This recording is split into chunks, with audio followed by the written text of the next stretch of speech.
Hi friends, welcome to Anastomos, and in this video we will be discussing how we can apply permutations and combinations into aphasia. So we're dealing in medicine with mathematics. Permutations are actually known as ordered combinations because in a permutation there should always be an order. We are going to consider permutations in which repetition is allowed. So I say if we are having an event and if there are two possibilities for that event, so we will say the total outcomes will be 2. Similarly, the same event is repeating for once more, then the total outcomes will be 2 into 2, 4, and it is repeating once more 2 into 2, that is 8, that is 2 raised to 3, that is 8 outcomes will be there.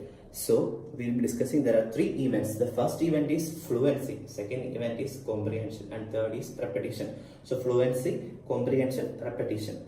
For each event we will have 2 outcomes, either the person is able to talk fluently or not able to talk. So if he is able to talk fluently, give 1 mark, and if he is not, we will give 0. Similarly, if he is able to comprehend well, we will give you 1. If he is not, we will give you 0. If he is able to repeat what we are telling, he will be given 1 mark, and if he is not, we will be given 0. So like that, for each event there are 2 responses, hence the total outcomes will be 2 into 2 into 2, that is 8 permutations will be seen here. So we must understand that dysarthria is not aphasia. Aphasia is actually a problem of the language, while dysarthria is a problem of the speech. In aphasia, there is a problem in the cortex, while in dysarthria, there is problem in the muscles of the larynx and pharynx. So, if you want to understand about aphasia, first you must know how language is made into speech.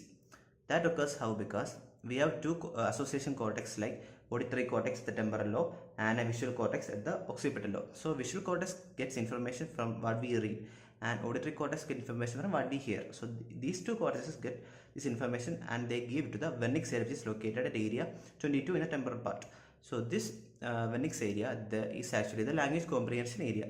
So this vernix area actually comprehend it and send it to the Broca's area through arcuate fasciculus, and Broca's area then send the signals to the motor area, and from there this signal is converted to the muscles of the larynx and pharynx for phonation and speech production. This is how language is converted to speech. So actually what happens in aphasia, the areas in the cortex associated with conversion of language to speech is actually a bit disordered or having any problem. So that is we are going to learn now.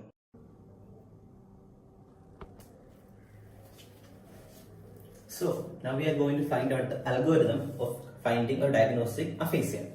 So first we have 3 parameters. First is fluency, then comprehension and repetition. Fluency is actually the speech output or the word output of a patient.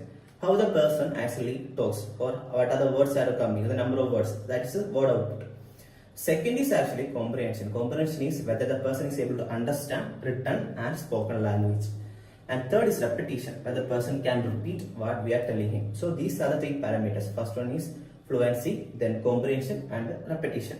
So first, if you got a person and if you are checking his fluency, and if the person is talking very fluently, we give them score 1, and that persons are known as having sensory aphasia because there is no problem with fluency. On the other hand, if the fluency is gone, we give them 0 score for the first parameter of fluency, and those persons are known as motor aphasic patients. Second, so that is sensory aphasia and motor aphasia. Now second component of our parameter is comprehension. In comprehension we are checking for this sensory aphasia itself, if the person is understanding what is reading and writing, then we can tell that he is having comprehension, good comprehension. So that are known as mild sensory aphasia. When comprehension is lost, we will tell severe. So whenever comprehension is lost, we tell an aphasia it is severe.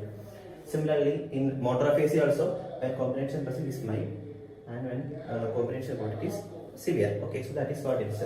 Third is when repetition is present. Repetition present 1, gone 0, present 1, absent, present absent. So that is what it is all about. This is a basic idea. In this way, we will get 8 aphasia. So the first aphasia are fluent, comprehension, and repetition present. 1, 1, 1. That is first aphasia, or known as anomic or nominal aphasia. Second aphasia is fluency 1, comprehension 1, no repetition. That is known as condition aphasia, which means that he is not able to conduct. In nominal aphasia, from the name itself, for anomic aphasia, this person is not able to tell the name of the objects. That is the main problem. The lesion is actually found to be in angular gyrus. So that is the main problem in anomic aphasia. But in condition aphasia, is both fluency and comprehension is okay. But only thing is what is repetition is you can't able to repeat. The main lesion is there is in the arcuate fasciculus. That is the connection between the Wernicke's area and the Broca's area. The fibers are gone, so he can't repeat what we are telling him. That is the main problem in condition aphasia. So whenever you think of 111, both fluency, comprehension, repetition intact, think of 111. All 1 means the first letter in English alphabet. That is also the beginning now. So 1. So that is anomic aphasia. Second thing is what? If he's not able to repeat what, so he's not able to conduct what we are telling him. So it's not conduction aphasia. Second type of sensory aphasia is called severe sensory aphasia, where fluency is present but what is absent? Comprehension is absent. So there are two types of this severe sensory aphasia. The first one is where repetition is intact. That is known as transcortical sensory. Another thing is that when repetition is also good. So in that person we call it as pure sensory aphasia or Wernicke's aphasia or jargon's aphasia, because what is in pure sensory aphasia?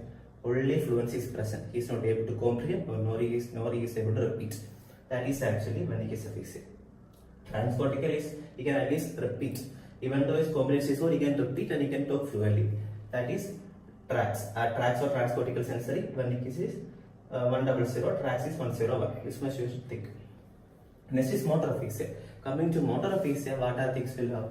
Motor aphasia, the first thing in motor aphasia is fluency is gone. When fluency gone, motor aphasia we say, because it's not able to have good word output. So in motor aphasia, we have mild and severe. If it is mild, means combination is present. Severe means combination gone. When mild combination is present, we speak of repetition. If repetition is also present, we name it as 0, 1, 1. That is transcortical motor.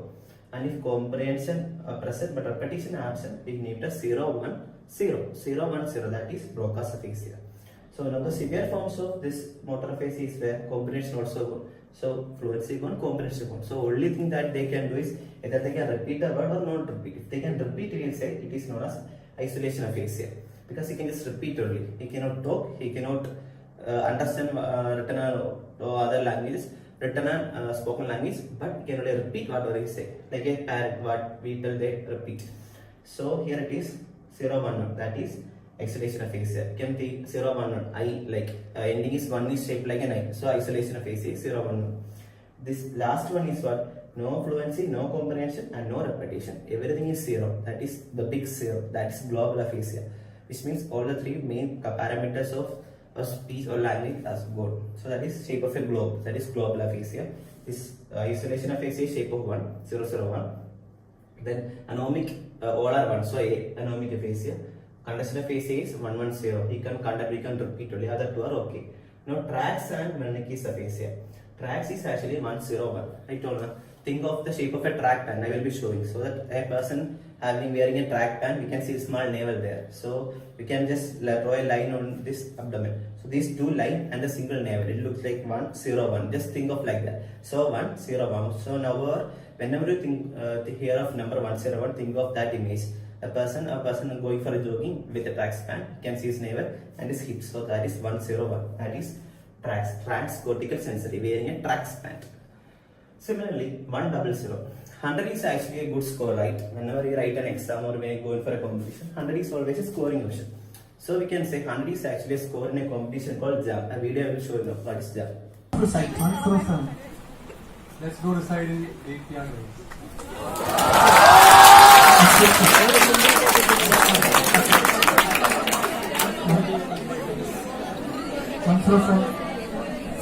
Reply what is the mode of always take my phone because it's really healthy and it reduces the power usage. 104. It's true, father. He pets in never went school.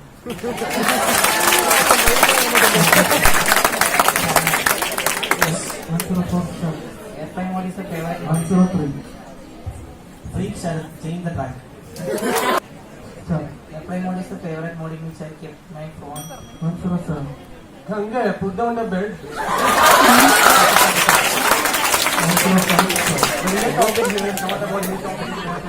104. Are you taking advantage of me, sir?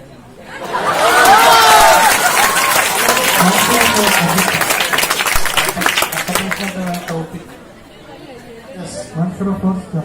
Airplane mode is the mode in which the phone is always kept. 107. So jam is actually a wonderful competition where we are able to talk whatever we want. There are some rules we are not able to repeat.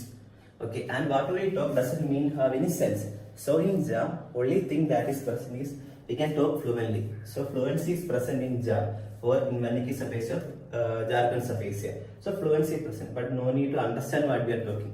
And we cannot repeat also. So in jam, only fluency present, but this comprehension and repetition is gone. Jam gestational competition is like that only.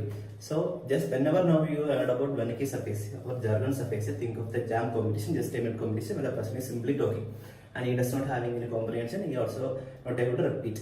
Also, some interesting things are in a jam competition. The participants try to find out new words like neologisms. So these all are seen in this competition only. So new word finding, etc. So that is all about this pure sensory aphasia or this one, Wernicke's aphasia. Okay. Now we have to know the lesion in tracts is actually a watershed territory in fact. In transportical sensory, it is a watershed territory in fact in the brain, but in Wernicke's aphasia, it is mainly that middle cerebral artery is called as superior division, inferior division. In the inferior division, there is an infarct. So infarct in the inferior division actually causes this part, Wernicke's aphasia. Now coming to the next category, that is motor aphasia. In motor aphasia, whenever you just hear of motor, the motor component is the F component. So that F component or fluency is gone. So fluency is on aphasia, just mild and severe. The mild aphasias are two. One is transportical motor and another is Broca's. Transportical motor, similarly like transportical sensory where repetition was present, here also repetition is present. But it is a motor aphasia. So it is actually tram. The number is 011. So think of a tram. Trams are the trains are running Kolkata and all. So there are trains running two parallel roads, right? So just you can think of two lines, 011, that is tram, 011. So whenever you think of 011, think of a tram, train running on two parallel lines, trams. Transportical motor. Here it is only, it is a motor aphasia, so fluency good, but repetition and congestion are present. Another thing is Broca's aphasia, 010. Here the main problem is what? It is a pure motor aphasia, which means fluency good, only comprehension present and repetition good. So he know how to read and understand the language, but he is not able to produce word output. That is Broca's aphasia. So even if you forget everything about Broca's aphasia, think of the synonym bro. So when you think about B, think of two objects, either binocular or a bra. So binocular will have two circles and one line in the between, or even shape of a bra you can just show two circles and one line you can draw. I will show you now. So just that idea you can remember. So whenever you think of 010, think of bra or binocular or something like B. So we can say Broca's aphasia. Broca's aphasia is actually the it's a mild form of aphasia if the patient not able to speak or not able to repeat, but only understand whatever other speaker is understands. The other aphasia, the isolation aphasia, this global aphasia. Isolation means isolate, is alone. So 001, he can only repeat whatever we say. He cannot think or he cannot talk or comprehend. That is isolation aphasia, like a parrot, like a qualia, pure type.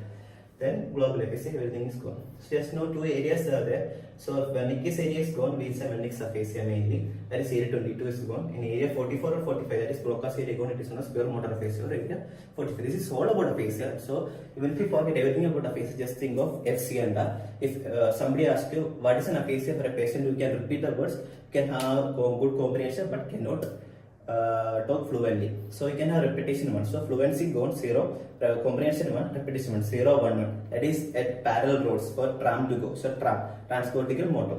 So another, if a person is able to only comprehend, cannot repeat or cannot talk fluently. So 0, 1, 0. That I don't know, two circle and a line, shape of a bra or a shape of a binocular. So Broca's aphasia. Similarly, you can think of every aphasia. This small technique. Thank you.